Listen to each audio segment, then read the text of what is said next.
Hello mga palangga, masayang buhay sa ating lahat. Kumusta kayo dyan? Welcome to my channel again. For today's video ay magluluto ako ng pinakamasarap na ulam. Kumakain din ba kayo nito? Anong ulam niyo dyan ngayon? Pero ako dito magluluto pa lang. Ayan. So, ito yung pinapakuluan ko. Ito yung sabaw na natutulog na siya kasi malamig na. Pinapakuluan ko siya na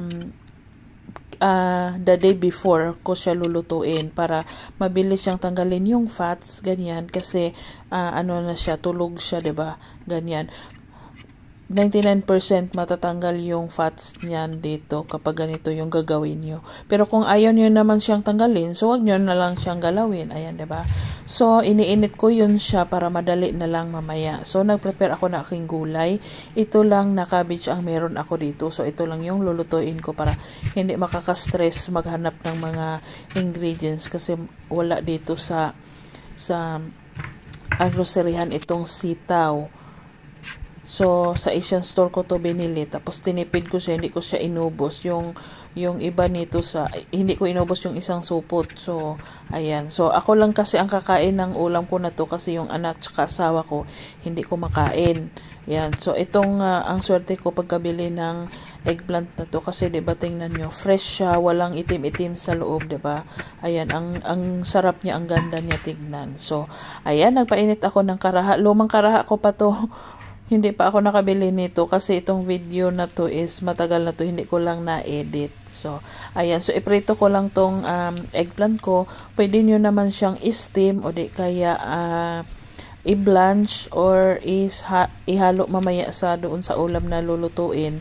Pero ako gusto ko ganito, iprito ko siya kasi ayoko nang maghugas ng maraming hugasan ng mga kaldero kung ano-ano kasi kahit may machine kami is hindi ko nilalagay ang kaldero, karaha sa machine.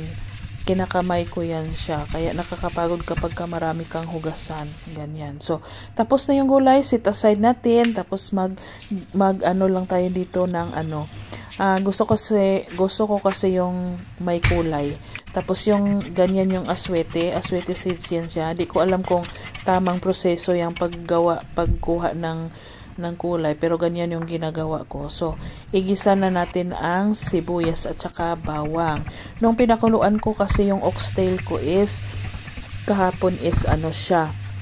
Nilagyan ko siya ng sibuyas, bawang, luya at saka tanglad at saka pepper.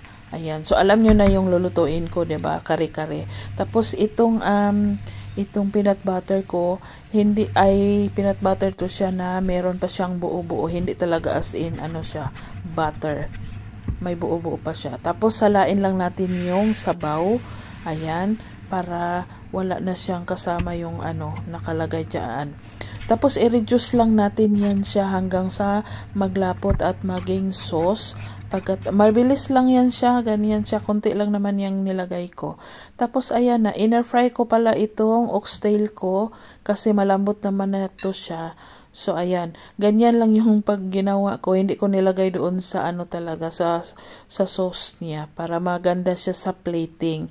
Hindi ako marunong masyado mag-plating nito. So ganito lang yung ginagawa ko. Tapos nilagyan ko siya ng coriander for garnish para gumanda naman siya tignan. So ito na ang aking ulam.